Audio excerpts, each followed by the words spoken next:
धाराशिवच्या भूमपराड्यांचे आमचे निष्ठावंत शिलेदार ज्ञानेश्वर तात्या पाटील यांचं निधन झालं। त्या ज्ञानेश्वर तात्या पाटील यांना पक्षाच्या वतीने विनम्र आदरांजली वाहते, कारण आमच्यासाठी प्रत्येक शिवसैनिक हा शिवसेनेच्या कुटुंबाचा महत्त्वाचा भाग आहे। दादा हो, आज दसरा आहे। दसऱ्याच्या निमित्ताने राज्यभरामध्ये वेगवेगळे उपक्रम साजरे केले जात आहेत। गावापासून देशापर्यंत प्रत्येक जण हा सण उत्साहात साजरा करत आहे। गावगाड्यातला प्रत्येक माणूस, इथला मराठा, साळी, माळी, कोळी, तेली, तांबोळी, आतार, बागवान, सुतार, लोहार, कुंभार, रामोशी, बेरड, बेस्तर, बेलदार, घिसाडी, कैकाडी, पारधी, कंजारभाट, सिक्कलगार, आराधी, भराडी, गोंधळी, सगळ्या जातीची माणसं हा दसरा मेळावा अत्यंत आनंदाने साजरा करत आहेत आणि या निमित्ताने राज्यभरात वेगवेगळे मेळावे होत आहेत। त्यात एक सकाळी महत्त्वाचा मेळावा संपन्न झाला, तो राष्ट्रीय स्वयंसेवक संघाचा। आणि राष्ट्रीय स्वयंसेवक संघाच्या सरसंघ संचालकांनी आज आपल्या अभिभाषणामध्ये असं म्हटलं की द्वेष संपला पाहिजे, सांप्रदायिक विभाजन होता कामा नाही, देश बलशाली झाला पाहिजे, हा देश मजबूत झाला पाहिजे, जाती जातीच्या धर्माधर्माच्या भिंती तोडल्या पाहिजेत, दुर्बल घटकांना सोबत घेतलं पाहिजे। सरसंघ संचालक जी आपलं म्हणणं सरांखोपर, पण सरसंघ संचालक जी तुम्ही हे सांगताय कुणाला? कारण महाराष्ट्रातल्या गावगाड्यात राहणारी 18 पगड, 12 बलुतेदार, 18 आलुतेदार, इथला मराठा, साळी, माळी, कोळी, तेली, तांबोळी, आतार, बागवान, सुतार, लोहार, कुंभार, रामोशी, बेरड, बेस्तर, बेलदार, आराधी, गोंधळी, भराडी, कैकाडी, कंजारभाट, सिक्कलगार, पारधी, जोशी, चित्रकथी, ही सगळी माणसं गुन्ह्या गोविंदानेच नांदतात। पण सरसंघ संचालक महोदय, जर खरंच द्वेषबुद्धी संपवायचा सल्ला द्यायचा असेल तर आमची आपल्याला दोन्ही हात, तिसरं मस्तक जोडून नम्रतेची विनंती असेल, हा सल्ला सगळ्यात आधी राज्याचे उपमुख्यमंत्री देवेंद्र फडणवीसांना आपण द्यावा, ज्यांनी या राज्यामध्ये माणसात माणूस ठेवला नाही, जातीत जात ठेवली नाही, ज्यांनी इथे द्वेषाचं राजकारण पसरवलं आणि ते द्वेषाचं राजकारण पसरवण्यासाठी कोकणमध्ये न चालणारी चिल्लर जी बाजारातनं रद्दबातल झाली आहे, असे 4 आणे 12 आणे तुम्ही इथं बाजारात आणताय आणि तुमची न खपलेली 4 आण्या 12 आण्याची चिल्लर इथे लोकांमध्ये जर जाती द्वेष पसरवत असेल तर सरसंघ संचालक साहेब, जरा देवेंद्रजींचे कान उपटा आणि सांगा त्यांना की आम्हाला हा महाराष्ट्र शांत हवा आहे, इथे सांप्रदायिक विभाजन कृपया करू नका। पण हे सांप्रदायिक विभाजन का केलं जाते? का? आधी ही 4 आणे 12 आण्याची चिल्लर हिंदू मुस्लिम करत होती, पण आम्ही आभार मानतो इथल्या हिंदूंचेही आणि मुस्लिमांचेही, ज्यांनी कमालीचा संयम दाखवला, ज्यांनी कमालीचा समंजसपणा दाखवला आणि यांच्या लव जिहाद किंवा ओट जिहाद अशा कुठल्याही धार्मिक विद्वेषाची पेरणी करणाऱ्या, विष पेरणी करणाऱ्या यांच्या कुठल्याही बोलण्याला त्यांनी कवडीची किंमत दिली नाही। मग त्यांनी दुसरा खेळ चालवलाय।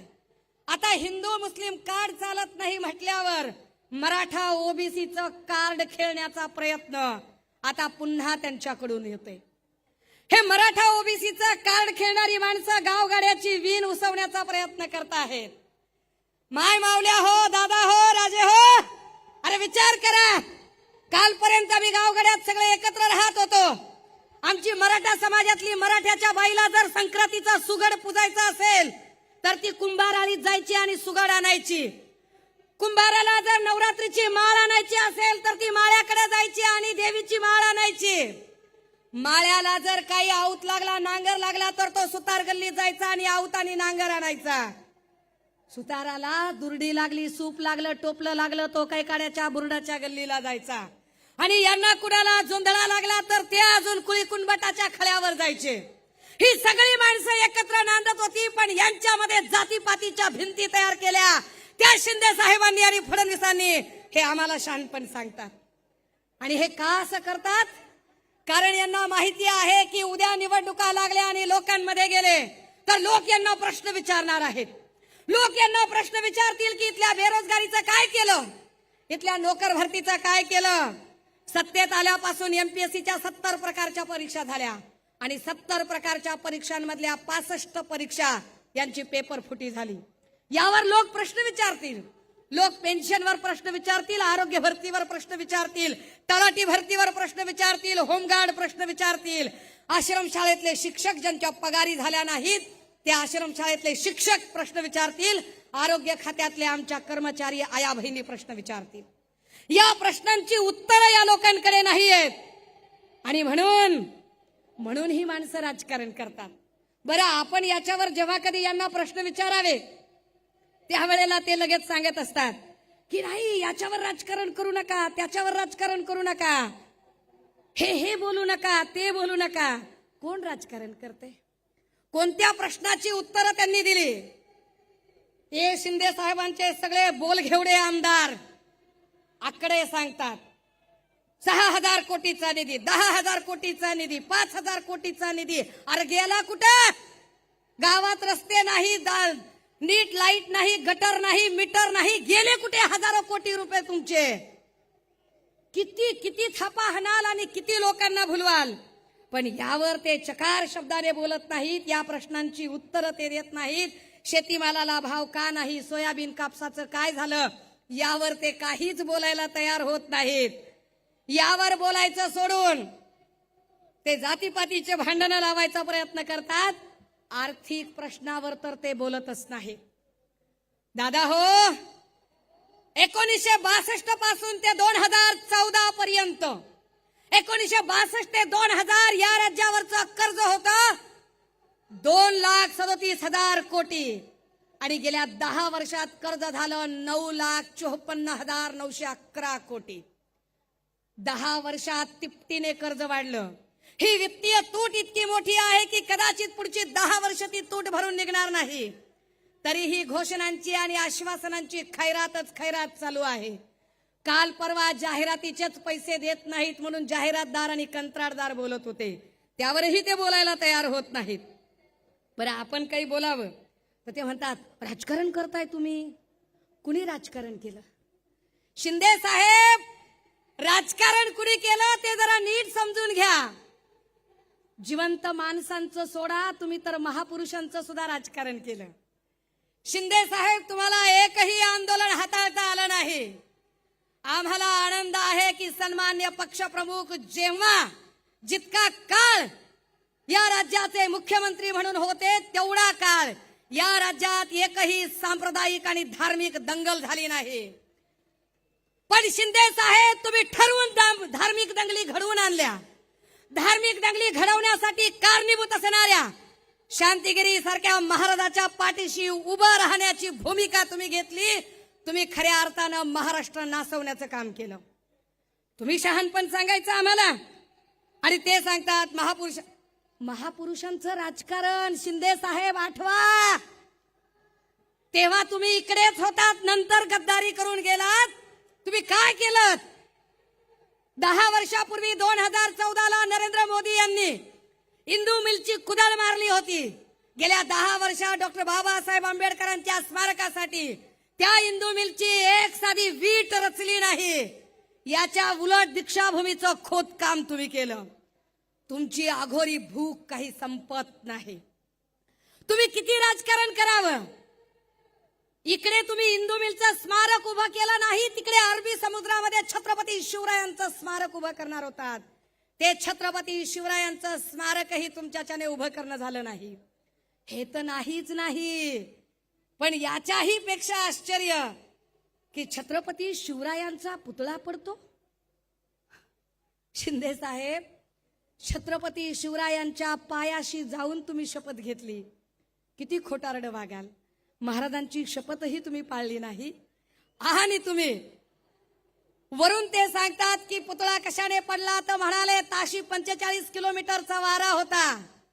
ताशी 45 किलोमीटरचा जर वारा असेल तर कोकणामध्ये अनेक नारळाची झाडं आहेत, ती झाडं का पडली नाही? त्या झाडांवरचं साधं नारळ सुद्धा पडलं नाही आणि तरीही हे आम्हाला सांगतात की ताशी 45 किलोमीटर आणि त्या आपटेला तुम्ही सहज सोडून देता. तुम्हाला महापुरुषांची अस्मिता काहीच वाटत नाही. पण या वेळेला दादा हो हे समजून घ्या, लोकसभेच्या इलेक्शनला प्रभू श्रीरामाने यांना चितपट केलं आणि विधानसभेच्या इलेक्शनला छत्रपती शिवरायांचे मरहट्टाच्या पठारावरचे मावळे यांना धूळ चाखल्याशिवाय राहणार नाही. ही माणसं एकही प्रश्न, मग आम्हाला ते सांगायला लागले, एक नवा शब्द काढला, गोंडस गुटगुटीत शब्द काढला आणि म्हणाले fake narrative, fake narrative, fake narrative. कसलं फेक नरेटिव्ह, कुणाचं फेक नरेटिव्ह? फडणवीस साहेब जरा आपल्या अंतकरणावर हात ठेवा आणि स्वतःला प्रश्न विचारा की फेक नरेटिव्हचं महानिर्मिती केंद्र तुम्ही स्वतः आहात. फडणवीस असं म्हणतात की दर 10 वर्षांनी आरक्षणाची मर्यादा वाढवण्यासाठी जो सगळ्यात मोठा प्रयत्न केला गेला तो प्रयत्न मोदी आणि वाजपेयीजींनी केला. फडणवीस साहेब 50ला या देशामध्ये घटना अंमलात आली तेव्हा आरक्षण सुरू झालं. 60ला त्याचा कार्यकाळ संपत होता, तोही फक्त राजकीय आरक्षणाचा. सामाजिक आणि शैक्षणिक आरक्षण तर कायमस्वरूपी आहे. पण राजकीय आरक्षण जर 60ला वाढवायचं असेल तर 60ला भारतीय जनता पार्टी बाळोत्यात सुद्धा नव्हती. ती साधी बाळोत्यात नव्हती, तिचा जन्म तरी झाला होता का ते जरा समजून घ्या. 60ला जो कालमर्यादा वाढवली ती काँग्रेसने वाढवली. 10 वर्षांनी पुन्हा 70ला आरक्षण वाढवलं. भाजपने नाही, ते पुन्हा काँग्रेसने वाढवलं. फडणवीस साहेब, या देशात संविधानाला धोका आहे आणि तो अजूनही संपला नाही आणि त्याचं जिवंत उदाहरण तुम्हीच आम्हाला घालून दिलं. भारतीय राज्यघटनेने सांगितलं आहे की लेजिस्लेचर आणि ज्युडिशरी 2 वेगळ्या गोष्टी आहेत. न्यायपालिका आणि कायदे मंडळ वेगवेगळे असले पाहिजेत आणि न्यायपालिकेने स्वतःची स्वायत्तता अबाधित ठेवली पाहिजे. यासाठी न्यायाधीश पदावरच्या व्यक्तीने भलेही त्याचे धार्मिक कल काही असतील पण स्वतःचे धार्मिक कल सार्वत्रिकरित्या त्यांनी प्रदर्शित करू नये. असं असताना सुद्धा जर या देशाच्या सर्वोच्च न्यायालयाचे सरन्यायाधीश आरतीसाठी जात असतील तर याचा अर्थ काय काढायचा बरं? आणि यावर शिंदे साहेब आपल्याकडून मी अपेक्षाच करू नये, कारण टेलिप्रॉम्प्टरवर आपण कॉपी वाचणार किती, भाषण करणार किती. आपल्याला वाचून वाचून भाषण करून आपल्याला त्याच्यातल्या कॉन्सेप्टही कळणार नाहीत. पण हे आपल्याला कधी लक्षात यावं की या देशाचा काय पद्धतीने या राज्याचा खेळखंडोबा शिंदे, फडणवीस, पवार या सगळ्या लोकांनी केला. वर हे सगळं झाकण्यासाठी इथल्या न्याय व्यवस्थेला काय पद्धतीने यांनी सगळीकडून वेठीस धरल्याचा प्रकार केला आणि हे सगळं झाकताना आश्वासनांची आणि घोषणांची खैरात सुरू केली. आता एक नवी खैरात सुरू झाली. ते म्हणाले की विरोधकांना खुपतंय लाडकी बहीण. काय खुपायचं कारण आहे? लाडक्या बहिणींनी 1500 रुपये कचकावून घेतले पाहिजे, रटावून प्रत्येकीनं पैसे घेतले पाहिजेत. कारण लक्षात असावं राजे हो, जे आम्हाला महिना 1500 रुपये मिळायला लागले ते काही देवेंद्र फडणवीस साहेबांनी नागपूरचा बंगला विकून आम्हाला दिलेले नाही किंवा ते 1500 रुपये शिंदे साहेबांनी तापोळ्याची जमीन विकून आम्हाला दिलेले नाहीत. दोघांनीही काही आपल्या खिशात हात घालून आम्हाला पैसे दिले नाहीत. हे पैसे आमच्या कष्टाचे पैसे आहेत. आमच्याच राज्यातल्या नागरिकांनी जो टॅक्स भरला त्या टॅक्सचे पैसे आहेत. तुम्ही फक्त पोस्टमन आहात, बेकार क्रेडिट घ्यायचा नाद करू नका. क्रेडिट घेतात, त्याचे बॅनर लावतात. अय दादा हो, तुमच्यापैकी लय जण काही तुम्ही विदर्भातून आला असाल, तुम्ही मराठवाड्यातून आला असाल.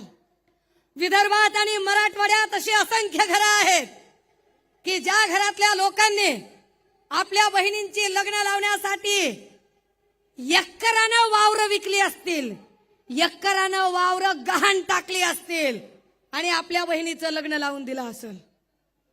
लावला तुम्ही कधी बॅनर? लावला तिच्या रुकवताच्या बाजूला बॅनर की मी माझ्या बहिणीच्या साठी 2 एकर जमीन विकली आणि 20 लाख रुपये खर्च केला, लाडक्या बहिणीला 10 लाख रुपये खर्च केले. बॅनर लावला आपण कधी? आपण बॅनर नाही लावला राजे हो कधी. आपण बहिणीच्या सासर घरी कधी भेटायला गेलो, बहिणीच्या भाच्याच्या हातामध्ये तिच्या जावला न कळता, तिच्या दिराला न कळता, तिच्या नंदेला न कळता, तिच्या सासू सासऱ्याला न कळता, तिच्या नवऱ्याला न कळता आपण असेच तिच्या हातात कधी 4-5 हजार रुपये घातले. आपण बाहेर येऊन बस स्टँडवर बॅनर लावला का राजे? बहिणीला 5,000 रुपये दिले, लाडक्या बहिणीला 5,000 रुपये हातात घालून आलो. दिला? लावला बॅनर? आपण बॅनर लावला नाही. आपण जाहिरातबाजी केली नाही. का केली नाही? कारण आपल्याला नात्याची मर्यादा कळते. आपल्याला बहिणीच्या नात्याचा मान कळतो, तिची मर्यादा कळते, तिची इज्जत राखली पाहिजे हे आपल्याला कळतं. बहिणीच्या गरिबीची थट्टा आपण कधी उडवली नाही. पण हे बदमाश लोक ज्यांना बहिणीचं नातं कळत नाही, मर्यादा कळत नाही, मान कळत नाही, कारण यांच्यातला एक बोल घेवडा, भाऊ म्हणू नका. भाऊ तुला भाऊ नाही म्हणायचं तर मग मी काय खाऊ म्हणायचो? काय म्हणायचो मी? ज्यांना बहीण भावाचं नातं कळत नाही, एकीकडे जाहिरातबाजी करतात आणि दुसरीकडे त्यांच्यातलाच एक जण काल स्नेहल जगतापांच्या बद्दल बोलताना म्हणतो, तुम्हाला लाडका भाऊ पाहिजे का काय पाहिजे बोला. एखादी बहीण ज्यावेळेला नडते ती अडत नाही, ती तुम्हाला घाबरत नाही, ती तुम्हाला भिडते, त्यावेळेला तुमच्यातला पुरुषी सरंजामी बाज उफाळून येतो आणि तुमची जात पितृसत्ताक व्यवस्था उफाळते आणि तुम्ही तिच्या बाईपणावर हल्ले करता. पण हे बाईपणावर हल्ले करण्याचे संस्कार ना हे संस्कार वंदनीय बाळासाहेबांचे असू शकतात, ना तुम्ही ज्यांचं सकाळी झोपेतून उठल्यापासून झोपेपर्यंत नाव घेताय त्या आनंद दिघेंचे असू शकतात.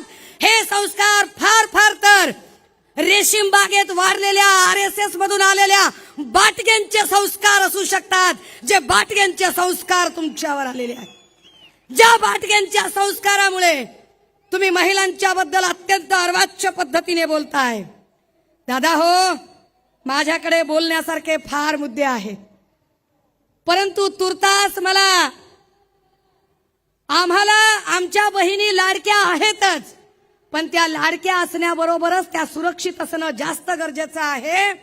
एकट्या पुण्यामध्ये गेल्या 7 महिन्यात 265 बलात्काराच्या घटना घडल्या आहेत.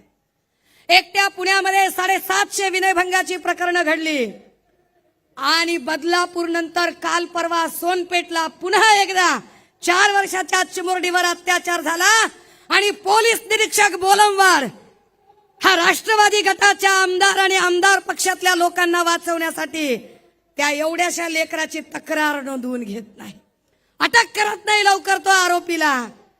आम्ही न्याय कुणाकडून मागायचा? तो न्याय घेण्यासाठी आजही रामदास फुटाणे साहेबांची ती कविता प्रस्तुत ठरते, ती फक्त कविता उद्धृत करते आणि थांबणार आहे. कविता अशी आहे, 70 वर्षाच्या म्हातारीला कोर्टाच्या पायरीवर बसलेली पाहून विचारलं. 70 वर्षाच्या म्हातारीला कोर्टाच्या पायरीवर बसलेली पाहून विचारलं, आजी आज इथं काय आहे? त्यावर तिनं उत्तर दिलं, 17व्या वर्षी माझ्यावर बलात्कार झाला होता, त्याचा आज 17व्या वर्षी निकाल आहे. 17व्या वर्षी माझ्यावर बलात्कार झाला होता, त्याचा आज 17व्या वर्षी निकाल आहे. 32 न्यायाधीश, 20 वकील, 40 शिरस्तेदार बदलून गेले. किती न्यायाधीश बदलले? आम्हाला अजूनही आमच्या पक्ष आणि चिन्हाची केस अजूनही तारीख पे तारीख मिळते. झाला 2-3 दिवसात आचारसंहिता लागते. 26 नोव्हेंबरला कारकीर्द संपते. अरे पुन्हा तुमचा न्याय मिळाला तर तो आमच्या काय कामाचा? पुन्हा तुम्ही न्याय जरी दिला तरी तो न्याय आमच्यासाठी operation is success but patient is dead म्हणण्यासारखा असेल. तो काय उपयोगाचा? 70 वर्षाची म्हातारी म्हणते 32 न्यायाधीश, 20 वकील, 40 शिरस्तेदार बदलून गेले. निम्मे साक्षीदार मरून तर बाकीचे केव्हाच पळून गेले. कितीतरी बलात्कारित मावल्या मरून गेल्या. मी मात्र जिवंत आहे. हाच एक सवाल आहे. आणि 17व्या वर्षी झालेल्या बलात्काराचा आज 17व्या वर्षी निकाल आहे. भगवान के घर देर है ही म्हण अजूनही बदललेली नाही. भगवान के घर देर है ही म्हण अजूनही बदललेली नाही. न्यायदेवतेच्या डोळ्यावरची पट्टी थोडी सुद्धा सरकलेली नाही. मोर्चे आंदोलन तेव्हाही झालं, नंतर कुणी फिरकलं नाही. हे की नाही? पूजा चव्हाणच्या वेळेला मोर्चे आंदोलन करणारे नंतर त्यांच्याच पंक्तीला बसले. मोर्चे आंदोलन तेव्हाही झालं, नंतर कोणी फिरकलं नाही. तरी सुद्धा वाटतं आज माझ्या जीवनाची सकाळ आहे आणि 17व्या वर्षी झालेल्या बलात्काराचा 17व्या वर्षी निकाल आहे. थरथर त्या हाताला हात देऊन म्हातारीला उभं केलं. थरथर त्या हाताला हात देऊन म्हातारीला उभं केलं. निकाल ऐकण्यासाठी 4 भिंतीच्या आत नेलं. मात्र निकाल ऐकून तिचे पाय लटपटू लागले. पुराव्याअभावी काही आरोपी निर्दोष सुटून गेले. ज्यांना झाली शिक्षा ते तर कधीच मरून गेले. ज्यांना झाली, कारण एकट्या अक्षयला संपवताय पण आपटेला सोडून दिलंय, त्याचं काय? ज्यांना झाली शिक्षा ते तर कधीच मरून गेले. 70 वर्षाच्या आयुष्याचा आज सारा निकाल आहे. 17व्या वर्षी झालेल्या बलात्कारावर पुन्हा न्यायालयाने केलेला नवा बलात्कार आहे. आणि आजी सांगते 17व्या वर्षी झालेल्या बलात्काराचा 17व्या वर्षी निकाल आहे. दादा हो, हे चित्र बदलायचं असेल तर, हे चित्र बदलायचं असेल आणि महाराष्ट्राच्या लेकी बाळींना सुरक्षितता प्रदान करायची असेल तर या शिवतीर्थावरून महाराष्ट्रात सगळा अवघा आपला कानाचा, जीवाचा कान करून ऐकायला आतुर आहे. मी उद्धव बाळासाहेब ठाकरे महाराष्ट्राचा मुख्यमंत्री म्हणून हे वाक्य ऐकायला आपण उत्सुक आहोत. आणि ते वाक्य ऐकण्यासाठी चला आज आपण संकल्प करूया. ही मशाल तेवत ठेवूया. विधानसभेला ही मशाल विरोधकांच्या बुडाखाली पेटली पाहिजे. आणि या मशालीची धग त्या प्रत्येक नराधमांपर्यंत आणि गद्दारांपर्यंतही पोहोचली पाहिजे. जे बोलायचं होतं ते असंच बोलायचं होतं. त्यामुळे पुन्हा त्याच्यावर दिलगिरी वगैरेचा काही प्रश्न नाही. थांबते, रजा घेते. जय हिंद, जय महाराष्ट्र.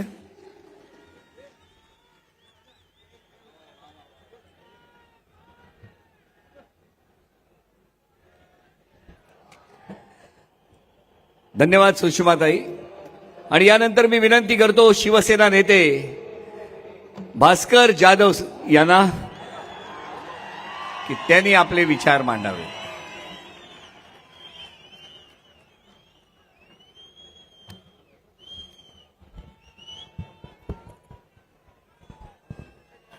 छत्रपती शिवराय, हिंदू हृदय सम्राट, शिवसेना प्रमुख माननीय बाळासाहेब ठाकरे, आपल्या पक्षाचे पक्षप्रमुख आणि महाराष्ट्र राज्याचे माजी मुख्यमंत्री आणि अवघ्या 1.5-2 महिन्यामध्ये महाराष्ट्राचे होणारे भावी मुख्यमंत्री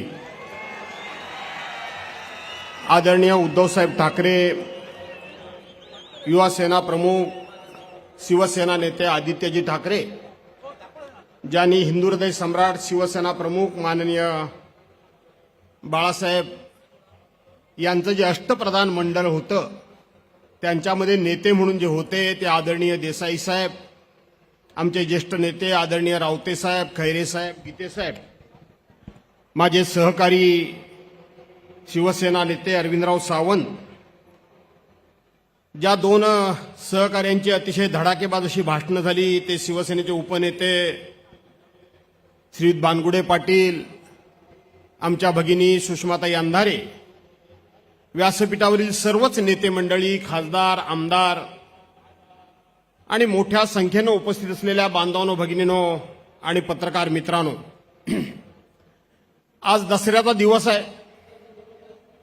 आज सीमोल्लंघनाचा दिवस आहे. आज तसं पाहिलं तर आजच्या दिवसाला अनन्यसाधारण अशा प्रकारचं महत्व आहे. आणि खूप मोठी आख्यायिका आणि परंपरा असलेला आजचा हा दिवस आहे. ज्या पद्धतीनं पुराणामध्ये ऐतिहासिक दाखले देऊन आजच्या दिवसाचं महत्त्व सांगितलं जातं, तशाच पद्धतीनं आपल्या दसरा मेळाव्याचं देखील महत्त्व आहे. 19 जून 1966 रोजी शिवसेनेचा जन्म झाला, शिवसेना स्थापन झाली.